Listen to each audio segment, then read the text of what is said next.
EVM के विरोध में चरणबद्ध आंदोलन तथा दिनांक 31 जनवरी 2024 को केंद्रीय चुनाव आयोग कार्यालय नई दिल्ली पर विशाल महामोर्चा और राजनांदगांव कलेक्ट्रेट के सामने जापान सॉफ्टवेयर छत्तीसगढ़ मुक्ति मोर्चा के द्वारा के अध्यक्ष ने बताया कि ईवीएम मशीन से चुनाव नहीं होना चाहिए, बैलेट पेपर से ही करना अनिवार्य करना चाहिए। जिले से जुड़े सभी खबरों के लिए हमारा चैनल लाइक और सब्सक्राइब जरूर कीजिए। ईवीएम हटाओ, ईवीएम हटाओ, ईवीएम हटाओ, बैलेट पेपर लाओ, ईवीएम हटाओ। जब दुर्घटना होती है वो अपनी जान बचाने के लिए गाड़ी छोड़ के भागता है। राजस्थान में हो, मशीन ने जो है उनकी सरकार बना दिया। हम नहीं मानते कि उन्होंने उनको लोगों ने वोट दिया। हम जान रहे हैं कि जिस दिन यहाँ पर गिनती थी, बीजेपी के लोग अपने घरों में सोए हुए थे और दोपहर 12 बजे के बाद उनको जैसे ही पता चला कि नहीं बीजेपी जो है बढ़ते आ रही है, कहा वो लोग जो वहां पर जो पहुंचे। राजनांदगांव शहर पूरा जानता है कि यहाँ पर जो है कांग्रेस जीत रही है।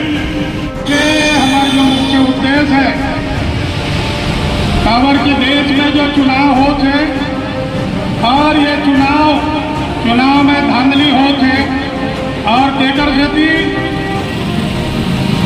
भाजपा सत्ता में बैठे हैं। पता चला थे कि पहले जो हमारे देश का मुख्य चुनाव आयुक्त उनको नियुक्त करने के लिए सुप्रीम कोर्ट के मुख्य न्यायाधीश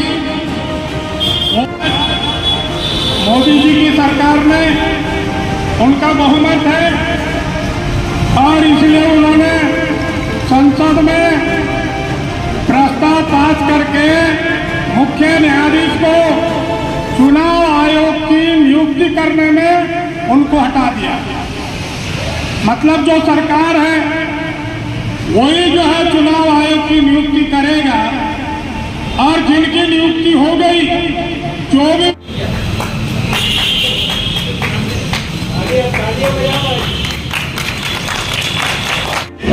छत्तीसगढ़ मुक्ति मोर्चा जिंदाबाद।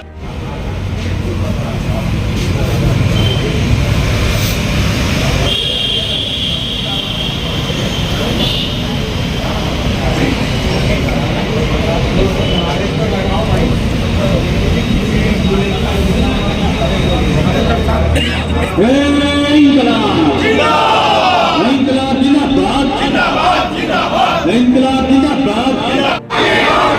हजार जुल्म के टक्कर में, हजार जुल्म के टक्कर में जिला संयुक्त मोर्चा जिंदाबाद, जिला संयुक्त मोर्चा जिंदाबाद। देव जंगल काटना बंद करो। आज का जो धरना है उसका मुख्य उद्देश्य ये है कि जो चुनाव हो रहा है, ईवीएम के माध्यम से चुनाव हो रहा है और उसमें धांधली हो रही है, ईवीएम में गड़बड़ी हो रही है और इसलिए ईवीएम को हटाने के लिए उसके ईवीएम के विरोध में बैलेट पेपर से जो चुनाव कराने की मांग को लेकर राजनांदगांव शहर में ही नहीं पूरे देश भर आज धरना प्रदर्शन हो रहा है। सबसे बड़ा धरना जो है दिल्ली में होने जा रहा है और उसी के विरोध में हम राजनांदगांव में यहाँ पर जो है आज धरना प्रदर्शन किए हैं। हमारा निवेदन है कि प्रजातंत्र बचाना है तो ये ईवीएम को हटाइए और बैलेट पेपर के माध्यम से चाहे कोई भी चुनाव हो, बैलेट पेपर के माध्यम से चुनाव होना चाहिए, यही हमारा निवेदन है। दूसरा हमारा यहाँ के जो स्थानीय मुद्दे, यहाँ का बलीराम कंपनी है, खेतान कंपनी सोमनी है, वर्धमान कंपनी टेढ़ेसरा में है, क्रेस्ट कंपनी जोरा तराई में है। इन कंपनियों में श्रम प्रावधानों का पालन नहीं किया जा रहा है। सरकार ने श्रम विभाग खोल के रखा है मगर वो श्रम विभाग जो है पता नहीं किस कारण से उद्योगपतियों पर कार्रवाई नहीं कर रहा है। तो हमारा निवेदन है कि सरकार बदल गई है, इस सरकार ने श्रम विभाग को जो है मजबूत करना चाहिए और जो कानून बना हुआ है उस कानून का पालन होना चाहिए। मजदूरों को न्यूनतम वेतन मिलना चाहिए, हाजिरी कार्ड, वेतन पर्ची, बैंक के माध्यम से उनको जो तनख्वाह मिलना चाहिए। आज का हमारा मुख्य उद्देश्य है वो ईवीएम के विरोध में, तो उसी के विरोध में आज हम सब लोग यहाँ पर लगभग 11:30 बजे से इकट्ठे हुए हैं।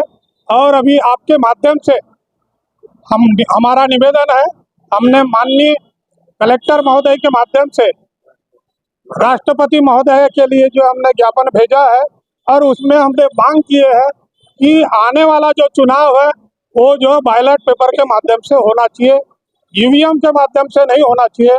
और यदि ईवीएम उन्होंने बंद नहीं किया तो निश्चित रूप से हम भी आंदोलन करेंगे और पूरे देश की जनता आंदोलन करेगी। मैं हूँ भीमराव बागड़े, अध्यक्ष छत्तीसगढ़ मुक्ति मोर्चा और राष्ट्रीय उपाध्यक्ष all India central council of trade union.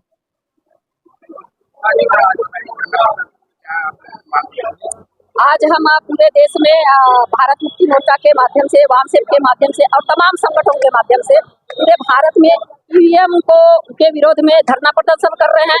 और हम अपनी मांग कर रहे हैं कि यानी ईवीएम को बंद कर चुनाव आयोग जो है वो ट्रांसपेरेंटली बैलेट पेपर से चुनाव करवाए।